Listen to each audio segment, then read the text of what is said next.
প্রকৃতির কোলে লুকিয়ে আছে এক ভয়ঙ্কর দানব, যার এক কামড়েই মৃত্যুর ছায়া। এটি হলো কমোডো ড্রাগন। এই দানবাকৃতি গিরগিটি পৃথিবীর সবচেয়ে বড় গিরগি। এর বৈজ্ঞানিক নাম ভারানাস কমোডোয়েসাস। এদের দেখা মেলে শুধু ইন্দোনেশিয়ার কিছু দ্বীপে, কমোডো, রিঞ্চা, ফ্লোরেস ও গিলি মোটাং দ্বীপে। এই প্রাণীগুলো সাধারণত 10 ফুট পর্যন্ত লম্বা হতে পারে, ওজন হয় 70 থেকে 90 কেজির মতো।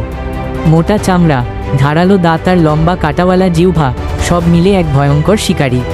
কমোডো ড্রাগন একবারে নিজের ওজনের 80% পর্যন্ত মাংস খেয়ে ফেলতে পারে। তাদের লালার মধ্যে থাকা বিষাক্ত ব্যাকটেরিয়া এবং প্রোটিন শিকারের শরীরে ঢুকেই তাকে দুর্বল করে ফেলে।